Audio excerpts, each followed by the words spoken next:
So that's why it is said, Urdhvam gacchanti satvataha, madhyam tishtanti rajasaha, jaganna gunavrittischa, adho gacchanti tamasaha. So what is the meaning? Urdhvam gacchanti satvataha.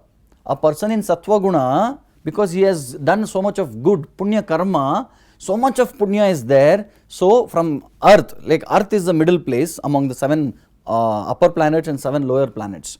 All of you know about this, right? What are the 7 upper planets? Bhuloka, Bhurloka, Surloka, Maharloka, Janaloka, Tapaloka. And what are the 7 lower planets?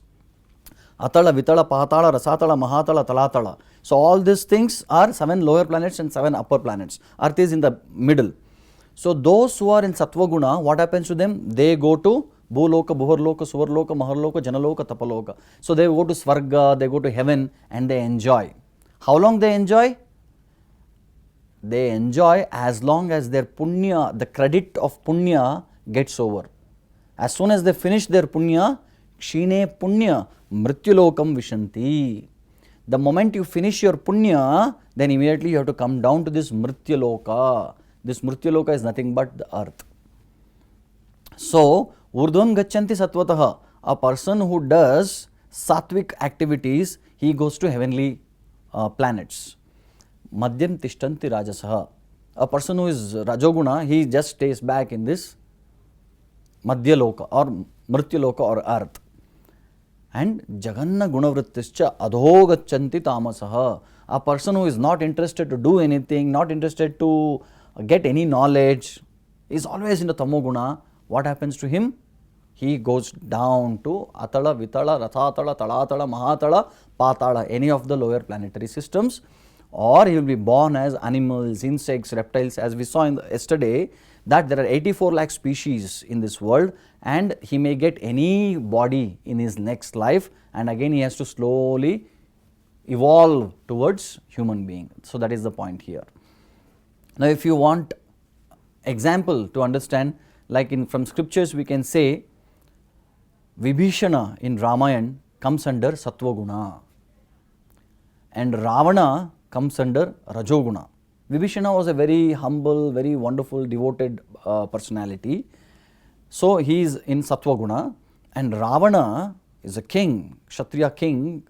So he comes under Rajoguna. He always wanted to conquer, he wanted to enjoy a lot of pleasures. So this is the quality of a person in Rajoguna. And Kumbhakarna comes under Tamoguna. He is always oversleeping, overeating.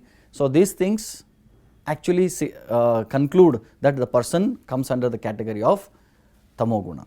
So in Sattva Guna, a person is interested to get happiness and he is also interested to give happiness to others. But in Rajoguna, person wants only happiness for himself. And in Tamoguna, he doesn't want any pleasure and he doesn't want to give any pleasure to others also. Or he will do such things which actually take him below. So that is the consciousness of a Tamoguna person.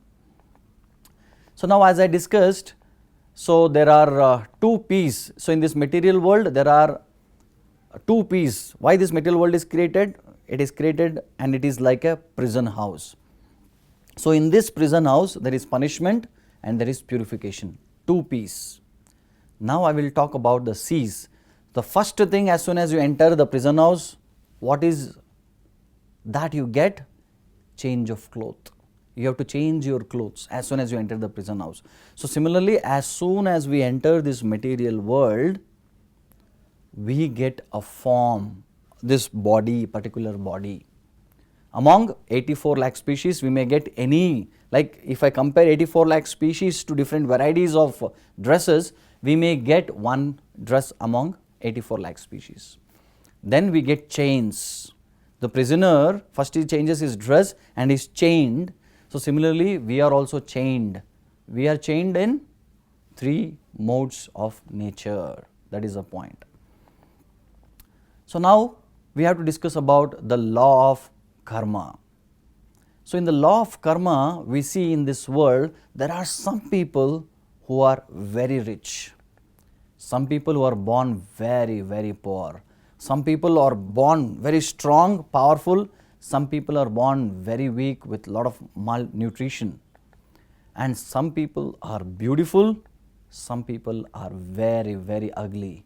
Some people are born to rich people and they have so much to eat, and some people they have to think what is there for me for my next meal. Some people are highly educated, they study in a very, very reputed universities, and some people they want to study but they don't have any means to study. So some people are very beautiful, they are very fair, some people are very dark, they don't look good. So some people live in mansion and some people live in thatched hut. And some people are born to rich parents, some people are born to poor parents. Now the question is God responsible for all these things? Don't you think God is partial and God is cruel? Right? So people who are born, they blame God. Why God? You have made so many people born as rich, and you have made me as a poor person. You have made that person very strong, you have made me very weak. That means God is very cruel. God is responsible for all these things, and God is very cruel, and God is very partial. This is what we think.